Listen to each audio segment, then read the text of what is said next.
प्रभु ने अंशावतार लिया भगवान परशुराम के रूप में। क्यों लिया? क्योंकि उस समय क्षत्रियों का धर्म था, अभी भी है, कि सारे समाज का लक्षण के दायित्व का जिम्मा उनके हाथ में है, क्षत्रियों के हाथ में। किंतु तब क्षत्रिय अपनी सीमाओं का उल्लंघन करने लगे थे। असुरों का तो स्वभाव होता है, हम जानते हैं, पाप करना, हत्या करना, किंतु क्षत्रिय भी ब्राह्मणों का निरादर करते थे। माताओं विनम्र निमती, हम नहीं कर सकते आपको बार बार, कृपया शांति बनाए रखें। एक बात जान लीजिए, आपको बहुत कम भागवतकार मिलेंगे जो सच में कथाएं आपको सुनाएंगे, सच में आपको ज्ञान देंगे, वरना अधिकतर भागवतकार के मुंह से आपको सास बहू की बातें ही सुनने को मिलेंगी। बस इसी में समय व्यर्थ करेंगे वो। हमारा उद्देश्य होता है अधिक से अधिक श्रीमद् भागवत का पान करवाना आपका, क्योंकि संपूर्ण भागवत तो कोई नहीं कर सकता 7 दिन में।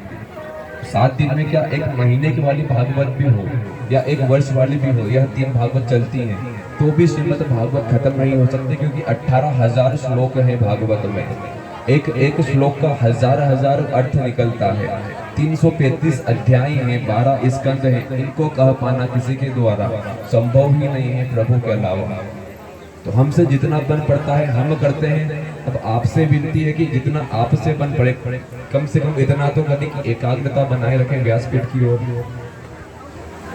और यदि सास बहू के किस्से ही सुनने हैं तो फिर बात अलग है, वो हम नहीं सुना सकते आप, वो फिर आप अपनी बात कर लीजिए। अब ऋषि जमदग्नि भगवान परशुराम के पिता हुआ। भगवान परशुराम की माता का नाम था माता रेणुका।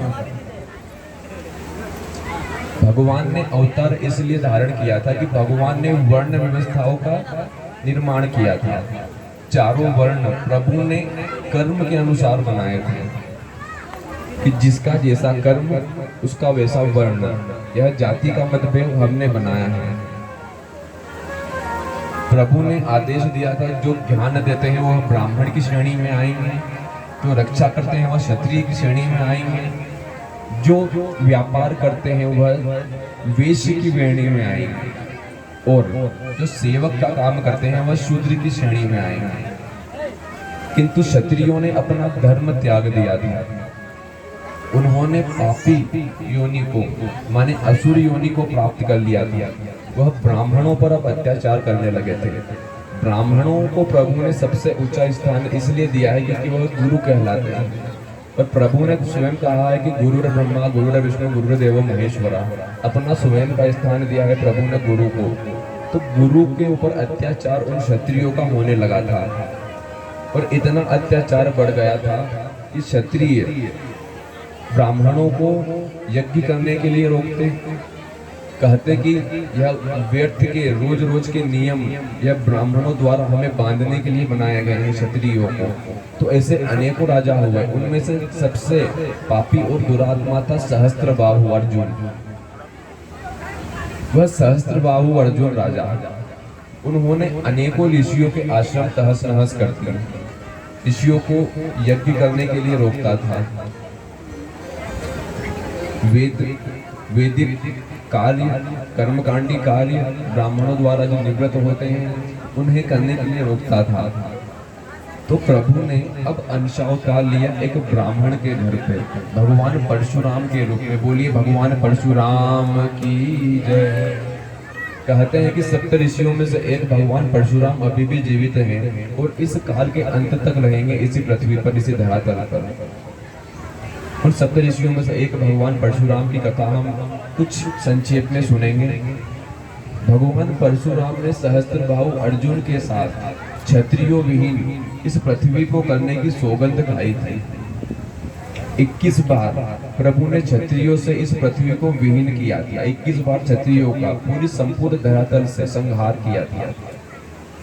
अब सहस्त्रबाहु अर्जुन कौन था? महान दुराचारी क्षत्रिय। हमने भगवान दत्तात्रेय की कथा सुनाई थी आपको। भगवान दत्तात्रेय का शिष्य था सहस्त्रबाहु अर्जुन। किसी प्रकार उसने भगवान दत्तात्रेय को प्रसन्न किया था। और जैसा हम नाम लेकर आपसे कह रहे हैं कि सहस्त्रबाहु माने 1000 हाथों वाला, उसके 1000 हाथ थे और हजारों हाथियों का बल था उसमें। उन शक्तियों को पाने के बाद में सहस्त्रबाहु ने ऋषियों के ऊपर अत्याचार शुरू किए। उन्होंने अनेक आश्रमों को तहस नहस किया। सबसे ज्यादा उसने शत्रुता की ऋषि जमदग्नि और माता रेणुका से, क्योंकि उसका मन माता रेणुका के ऊपर आ गया था, जो कि ऋषि जमदग्नि की अर्धांगिनी थी। अब ऋषि जमदग्नि के घर पर ही प्रभु ने पुत्र के रूप में अवतार धारण किया। अब प्रभु ने सहस्त्रबाहु अर्जुन के समेत, क्षत्रियों समेत 21 बार क्षत्रिय विहीन इस पृथ्वी को किया। भगवान परशुराम की कथा बीच बीच में आती रहेगी, आगे भी उन्होंने क्या क्या कर्म किए थे। जैसा कि हम जानते हैं, श्री राम का जब विवाह होने वाला था तब भी विवाह स्थल पर उनका प्रवेश हुआ था। आगे फिर से प्रभु प्रवेश करेंगे।